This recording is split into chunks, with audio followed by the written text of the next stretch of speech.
hotter than the 4th of July. I see outlaws and laws, crooks and straight, all out making it shake. Good to boots, good to boogie. Well, heel toe, dosey do, come on baby, let's go boots good. Me and my friends have been collaborating again on some music, so if you want to hear that song in its entirety, go on over to Waylon Wire's Old Music, and it's the last upload that I did, the last thing I posted on there, so you'll find it and check it out. It's kind of a hopping little number, you know, and it was really fun to do it. And Danny made it a lot of fun. She's a character. Big thanks to the fellas back in Michigan that helped out with all the instrumentals on it. Good stuff. So appreciate them for sure.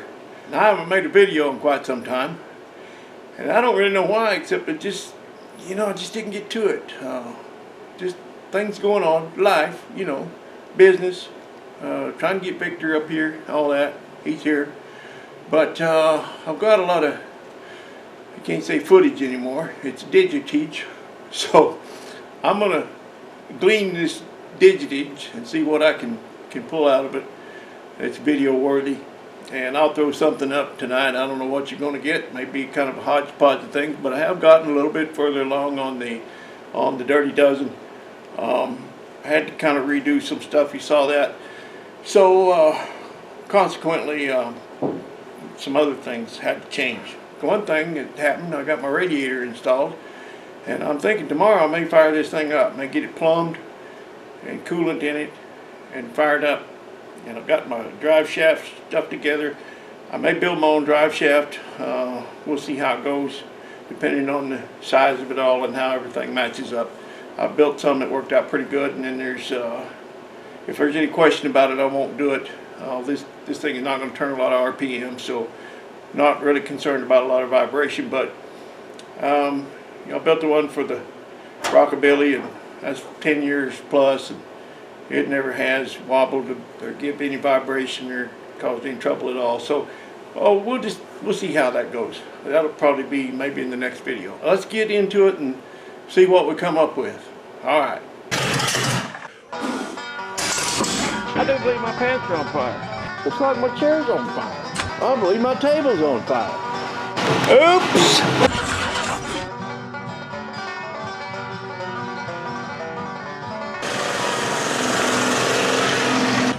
Hey, welcome to Rat Rodding. My name's Waylon Wire, and don't ever do what we do here on this channel. Okay, here we go. I'm going to address some comments. I don't usually explain myself. I usually just keep right on going, and then down the road people say, oh, okay, I see why you did it that way. And I can see things here that you can't see sometimes from the camera angles, things that, well, it looks like it might work in the camera, but or in the video, but it really won't. Now, that's not to say I don't screw up and make mistakes, because I sure did. I sure did on that nose. I made a big mistake. If I'd have known I was going to use that hood and those side curtains, I would have made that frame a foot shorter. But the reason I didn't make it a foot shorter is I did not want to remove that original cross member that's in there. Something in my brain told me, as Bad Chad would say, my brain told me that I need to keep that original cross member in there in order to, well, just to keep the original integrity in that front clip. And if I cut the frame, the only place to be cut it would be right here. And I did not want to cut this frame. If I were going to do it, I'd cut it like this. I'd come down and over this way and down, take a section out, and then move that forward. But I didn't do it. I thought about it.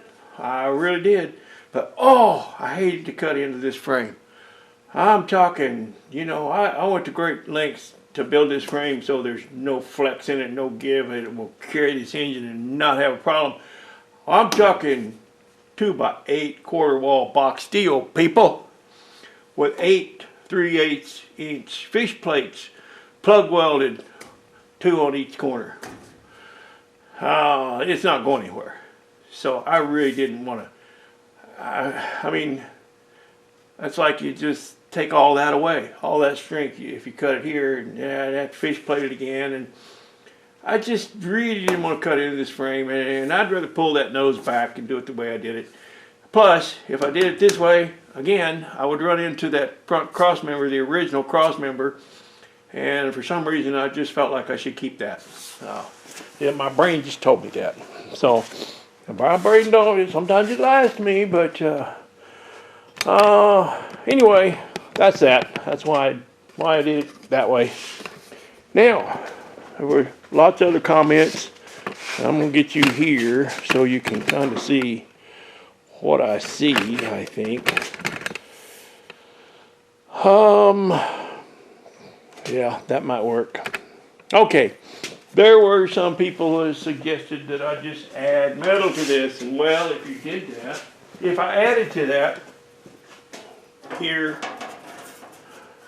and going back as far as I needed to, well then you'd be another 4 or 5 inches wider here than you are here, and then you'd be wider than you are back there at the firewall, and that would just not look right. I don't know how to build cars, but I kind of got an eye for what it looks like.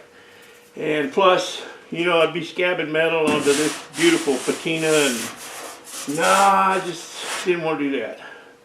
Somebody said get another hood and cut the back half off and add it on this. Well, 1938 GMC hoods don't just fall out of the sky. But if you can find one, if you cut it off here and then set it back here, well, it'd be too narrow where you go to weld it on. So you'd have to section it in the middle and widen it. You know, it's okay the way it is. So, yeah, I could add it on, but I don't want to start scabbing metal onto this. It's a pretty nice piece right here. I'm going to knock it down a little, clear coat it so it looks like the cab. And then the other comment that made quite a lot is, you gotta have a hood, gotta have a hood. Well, I'm not gonna have a hood, and part of the reason is I don't want one. I don't want to cover that engine. I'm gonna use some big old oil bath breathers and put on there. But there's another reason for not having a hood, and that would be this. If you had a hood, in order for it to flow, in order for the lines to flow, it would have to be, excuse me, let me get around to here. It would have to come up to here, like that, or to the front of that grill at least, yeah, something like that. Well, it can't do that, because if you had a hood, you had to add it there. And when you do that, look at that sharp curve you got. That sharp, it's not a curve, it's a corner, it's a sharp corner. And that just would never look right. It just never would. So, yeah, we're not going to have a hood, and I'm so sorry to disappoint you guys, but I don't want a hood. I'm going to keep it open, and I don't want to cover up that engine. That's a very unique, very rare engine, hard to come by. Not making them anymore. Didn't make very many of them anyway. And there's sure not very many left. So, no, I want that engine exposed just like it is. And that's just my take on it. When you build your GMC V12 rat rod, you can put a hood on it, do anything you want. But this is just how I'm doing mine. I don't mean it's right, it's just how I'm doing it. But I appreciate the input and the comments, and you know, it makes me feel good that people want to get involved with my little old simple world that I've got going on here. So that's enough about that. I'll shut up and get busy. We've got to set that pinion angle back there because I'm getting ready to measure it for a drive shaft. Okay, one more thing I forgot about. I may as well address this too. The fenders. In the comments there are for and against, yays and nays about the fenders, front fenders. And I understand that too. But here's my take on it. Now, when I had that thing mocked up the other day, boy, I liked having it tucked in real close to that tire the way it was. But I know when I go jump the Snake River with this thing, it's probably going to bounce a little bit when it lands, and I'll need some suspension travel. So I've got to bring that fender out a little bit, raise it up at least. so it won't be that far out. I've got the support underneath there now, and it's bumping up against the steering box, so it won't set that far out, but it'll be raised up a little bit. Anyway, my thought on the fenders is, I know it doesn't look right now, but I'm going to have fenders just as big and bulky and ridiculous on the back as I am on the front. So then it'll balance it out, and possibly a big old wide running board that runs between the two. We'll see about that. But anyway, yeah, I kind of like the fenders on there, especially with the headlights, when the headlights get on there. And somebody was worried about not being able to see them from the side, but you will. It'll be fine. It's all going to be okay, folks. All right. Okay, I think you can see that. I didn't video this. I forgot about it because I had music playing. Oh, it was rocking out here in the shop. But what I've done is I put some penetrating oil on these bolts about 2 months ago. So they've been sitting there soaking. And what I did was drop those down. Now you can see I've got a gap in there. There's a pin, if you don't know. There's a hole in either in the spring, yeah, I think it's in the spring stack, and then a pin in the center of this block. It goes up in there and holds it in place. Now, I can put a little bit of a wedge in here and take some of the angle out of the pinion, which is what I need to do. I need to match it up with the transmission. And right now I'm angled up. I'm angled up more on the rear end. This is angled up more than the transmission's angled down. And I need to equalize that. So in order to do that, I need to put just a thin wedge. I've got that opened up probably way more than I have to.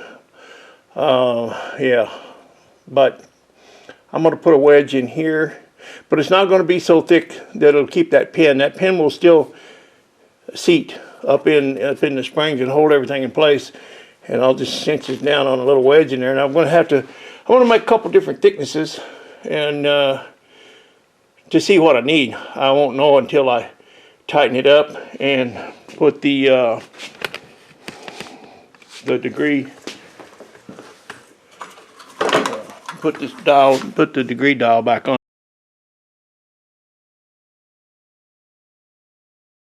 it, and then I'll be able to tell where I'm at. All right.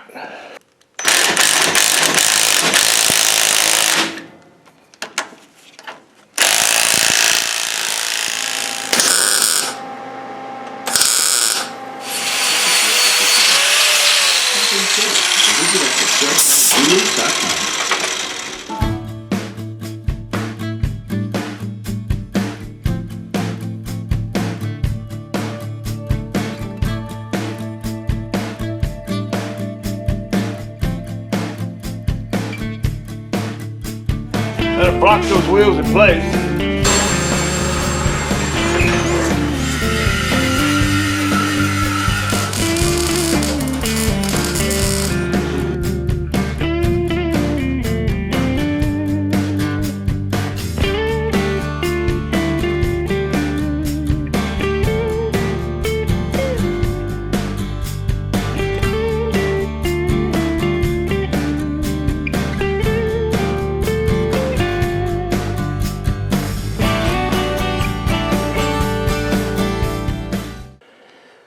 Well, I'm going to think out loud here for a minute and just getting that fender mocked up. Seriously. You know, making sure it's level. Making sure the wheel is centered in the wheel well.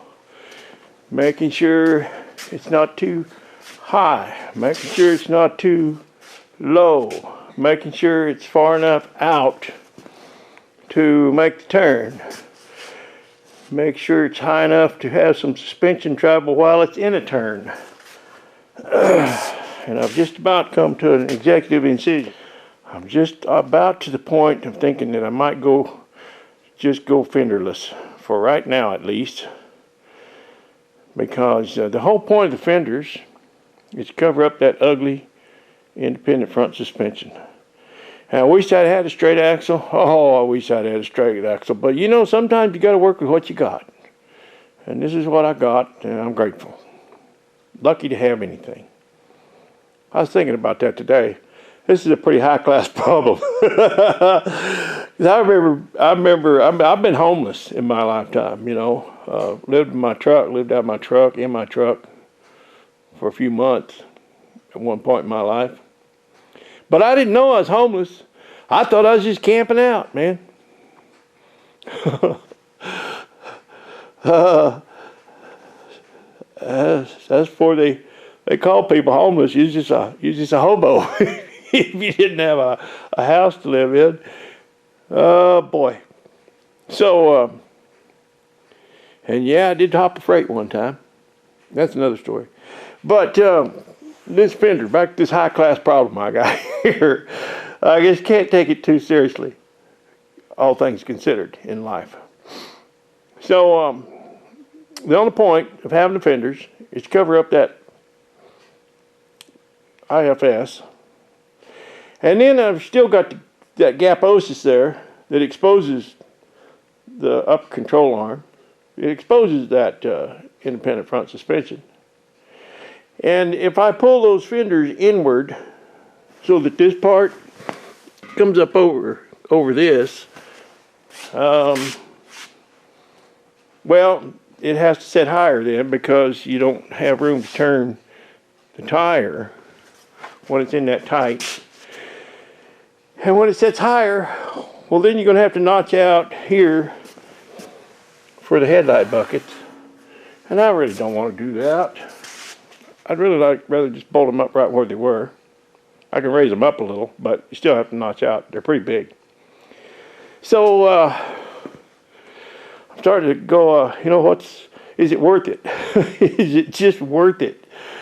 But I mean, I've got kind of a grand plan, you know, overall plan, and I think eventually I'll put them on there. You know, I really do, because I want rear fenders too. And I don't have to have them, not right away. I can just put some mud flaps on there.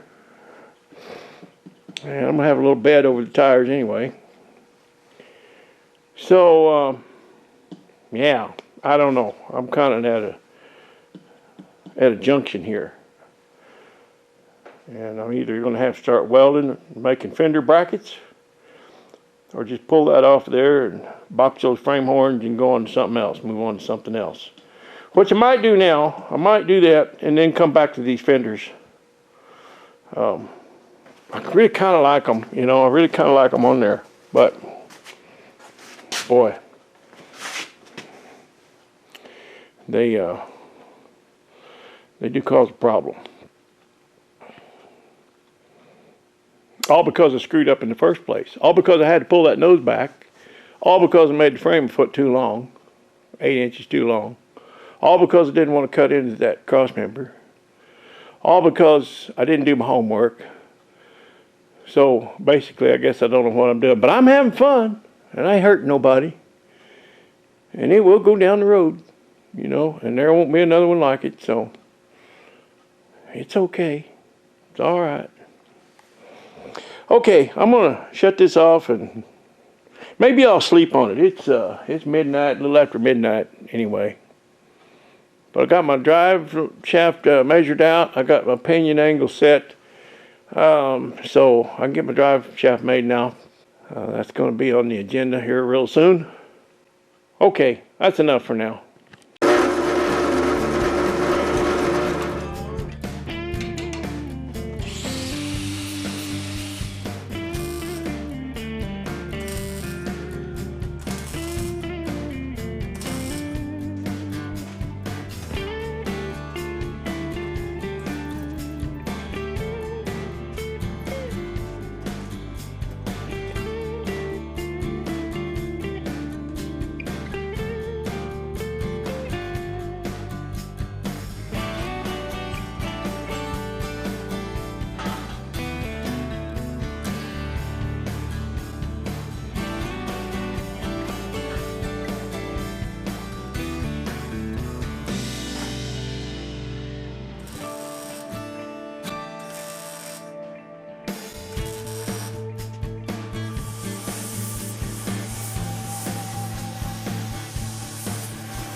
I've got this fender set up here, mocked up here.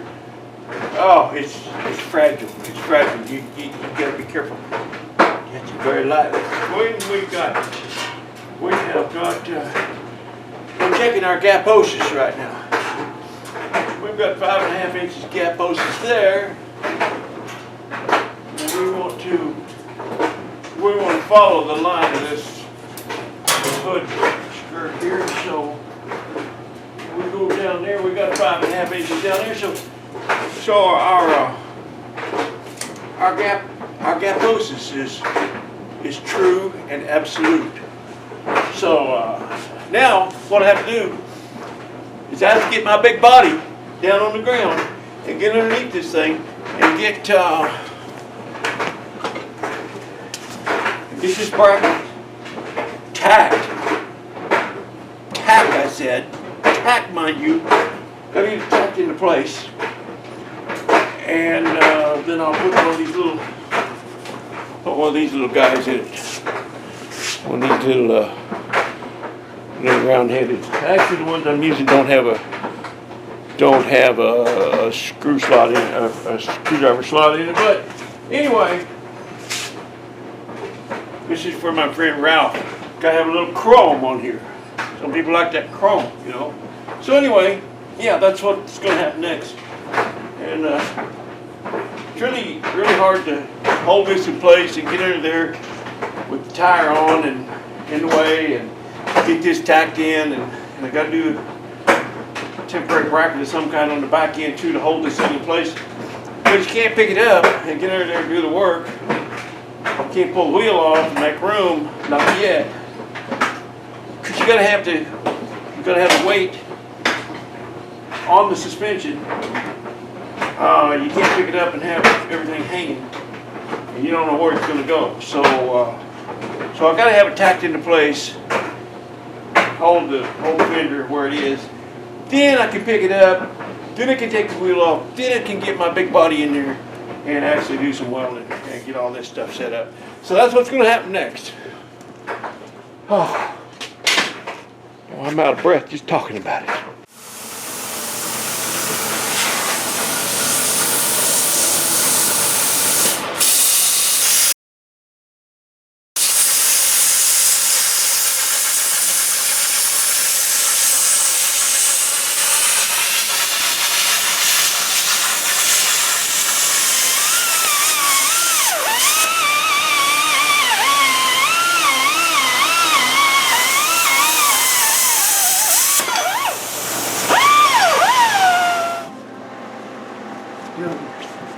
Down the floor like old bad Chad does it.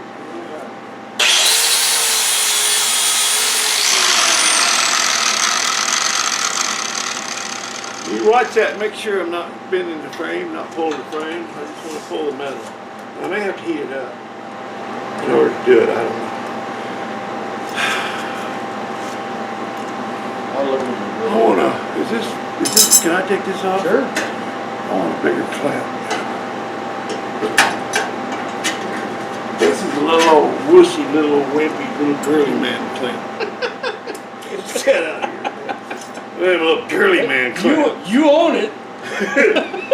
Well, that's when I'm doing hot man stuff. Yeah, a little girly. I can't talk right now. I'm doing hot man stuff with my little girly man clamp.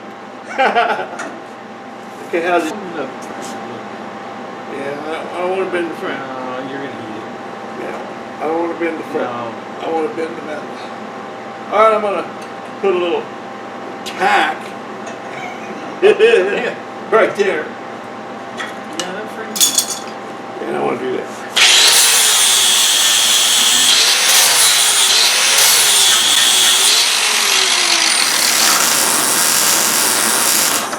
One video one time, a guy told me, he said, "You welded backwards." He said, "Do you know what the gas is for?" I said, "Yeah, I know what the shield is for, but I'm just a risk taker, man. I live on the edge." Oh, I get called out for all kinds of silly stuff. Yeah, but on that one you did right because you don't weld downhill. You always weld up. You weld uphill. Right. So yeah. Tomato, tomato.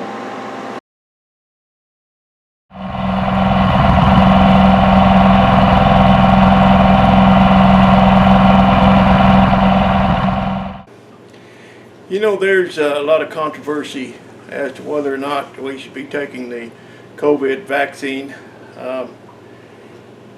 Some people are totally against it. And if you are, well, I'm behind you 100%. Some people think you should get it, and if that's what you think, I'm behind you 100%. I think all we can do is just gather what information that we think we can believe in, and then weigh it all out and decide what's best for us. There's high risk and there's high exposure. And for me, that's both. I am high risk due to my age, health issues, past and ongoing. And then there's high exposure. Here in our county, where I live, 60 to 80% of the people who've gotten the virus are Hispanic, the Hispanic community. And it's really hit them hard. Well, who do I work with all day, every day? I work with the Hispanic people. Matter of fact, I'm the only white guy in the field. So I'm kind of special. Anyway, yeah, they've been hit pretty hard with it. So I felt it was probably best for me to go ahead and take the vaccine. Now, no need to get in a big fight in the comments about that, because I really don't care if you take it or don't. Nobody does. Nobody cares. So, but there's reports that come out that you just can't believe. You know, Kerwood said he read this thing about a guy who took the shot and then he died from it. Well, I can bet you $1 to a donut that the guy was on his way out anyway if he died from it, or if he died, because he was going to die anyway. Because they're, you know, they're giving out over 1 million shots a day. Nobody died from it yet. But the thing is, you can't believe those reports because they blame everything on COVID. I was watching a report the other day on this celebrity that passed away, and I can't remember who it was. But anyway, they did this big report about the guy died of COVID and all this. And then at the end of it, they said, and he had been battling cancer for over a year. Well, of course he died, you know, but they blame it on COVID. So, you know, my daddy said, don't believe anything you hear and half what you see. So, you know, I think you should do what's right for you. If I was 20 years younger, I probably wouldn't take it either. You know, I probably wouldn't. But just given my situation, circumstances, I felt it was probably best for me to do it. So, the only thing I can tell you is that since I've had the vaccine, there have been no adversities, no abnormalities, nothing. I'm just exactly the same now as I was before I had the shot. That's all I can tell you.